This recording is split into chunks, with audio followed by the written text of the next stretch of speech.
രാത്രി അമ്പലത്തിൽ നിന്ന് വരുന്നതായിരിക്കും.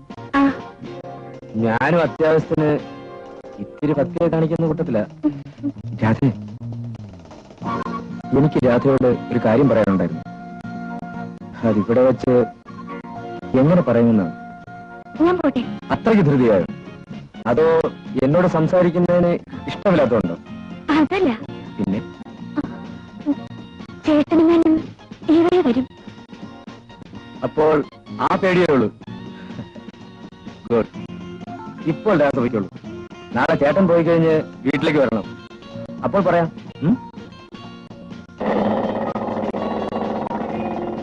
വരില്ലേ?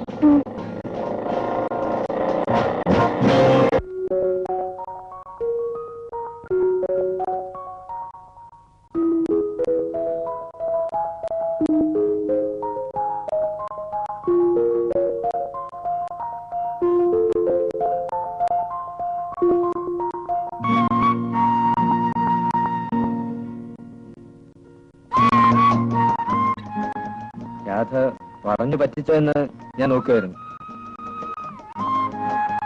രാധ പിന്നെ ഒരു പ്രധാന കാര്യം പറയാനാണ് ഞാൻ വരാൻ പറഞ്ഞത്. പറയൂ, എനിക്ക് പോണം. ഇരിക്കുന്നേ, അങ്ങനെ പെട്ടെന്ന് പറഞ്ഞു തീർക്കാനുള്ള കാര്യമൊന്നുമല്ല. എന്നാ ഞാൻ പിന്നെ വരാം. ഞാൻ പറയാം. രാത്രിക്ക് സമ്മതമാണെങ്കിൽ ആണെന്ന് പറയണം, അല്ലെങ്കിൽ ഞാനെന്നും പറഞ്ഞില്ലെന്ന് കരുതിയാൽ മതി.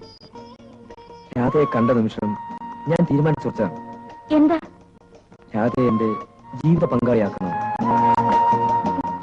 എന്താ, രാധയ്ക്ക് സമ്മതമല്ലേ? പറയൂ, സമ്മതമല്ലേ?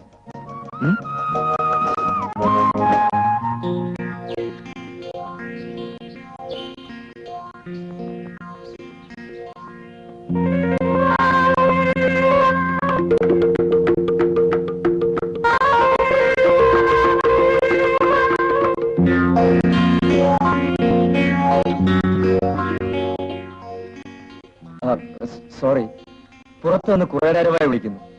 ആരെയും കാണാത്തോണ്ടാണ്. ആയണം തരുമോ? ഞാനിപ്പോ വരാം. രാധേ, ഒരുക്കങ്ങളില്ലാതെ കാണുമ്പോഴാണ് പെണ്ണിന്റെ സൗന്ദര്യം ശരിക്കും മനസ്സിലാകുന്നത്. രാധേ, നീ സുന്ദരിയാണ്. രാധയെപ്പോലെ ഒരുവളെ ഭാര്യയാക്കാൻ കഴിയുന്നത് എന്റെ ഭാഗ്യമാണ്.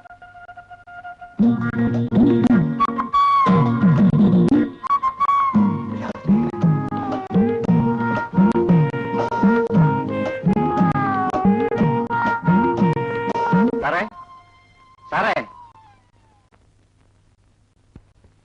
എന്താണ് എന്റെ റപ്പായി ചേട്ടാ? സാറിനൊരു കത്തുണ്ട്.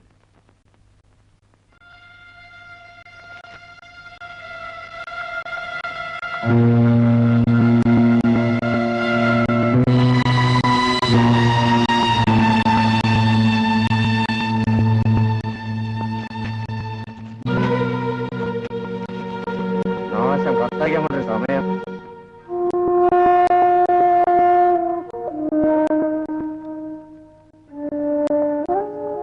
നിനക്കെന്താ, സുഖല്ലേ? ഒന്നുമില്ല, വല്ലാത്ത തലവേദന. നേരെ ഒത്തിരിയായി. ആഹാരം കഴിച്ചോ? വേണ്ട ചേട്ടാ, വിശപ്പില്ല.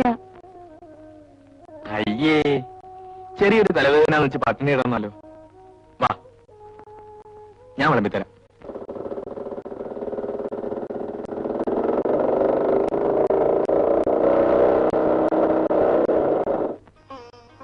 കാപ്പി കുടിച്ചിട്ട് പോയാൽ മതിയെന്ന് പറഞ്ഞിട്ട്.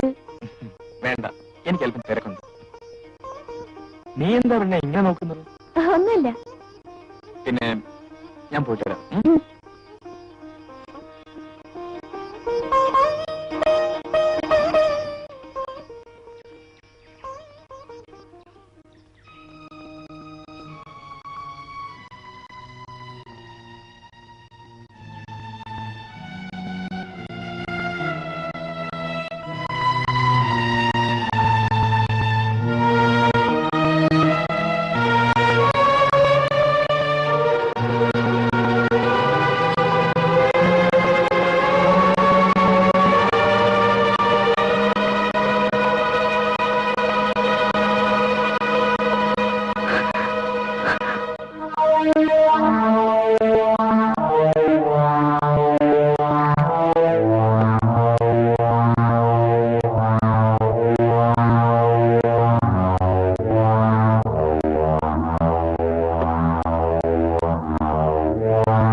നോക്കി രാവിലെ മുതൽ ഞാൻ കാത്തിരിക്കുക.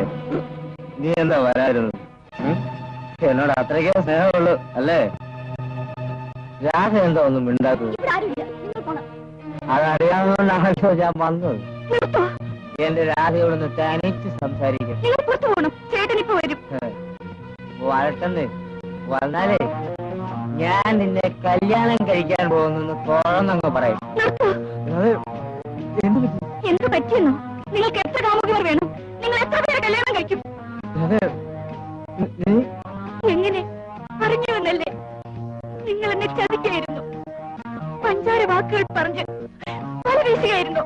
വേണ്ട, നിങ്ങളെ കാണുന്ന പോലും എനിക്ക് വെറുപ്പാണ്. കടന്നു പോകൂ. രാധ എന്തോ തെറ്റിദ്ധരിച്ചിരിക്കണം. ശരിയാണ്, നിങ്ങളൊരു മനുഷ്യനാണെന്ന് തെറ്റിദ്ധരിച്ച് ഞാൻ സ്നേഹിച്ചു പോയി. ഇനി നമുക്ക് തമ്മിൽ ഒരു ബന്ധവുമില്ല. നിങ്ങൾ വീട്ടിൽ നിന്ന് ഇറങ്ങിപ്പോണം, അല്ലെങ്കിൽ ഞാൻ ബഹളം വെച്ച് ആളെ കൂട്ടും.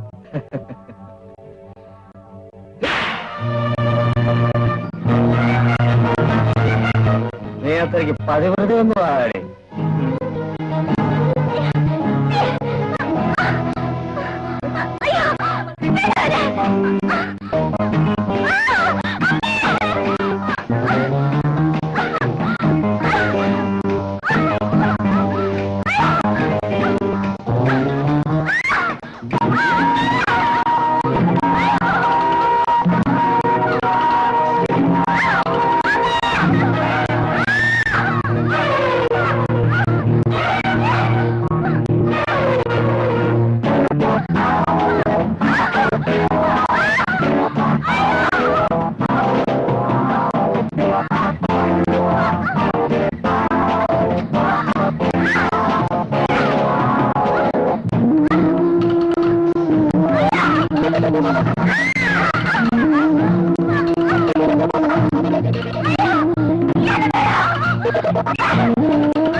എല്ലാം സഹിക്കാം.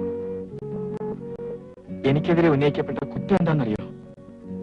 ഞാൻ എന്റെ പെങ്ങളെ നശിപ്പിക്കാൻ ശ്രമിച്ചപ്പോ അവൾ എതിർത്തതുകൊണ്ട് ഞാൻ അവളെ കൊന്നു. അതെ ശാലിനി, അങ്ങനെ അവൻ എന്റെ പെങ്ങളുടെ ജീവിതം തെറ്റിച്ചേണ്ടി അറിഞ്ഞു.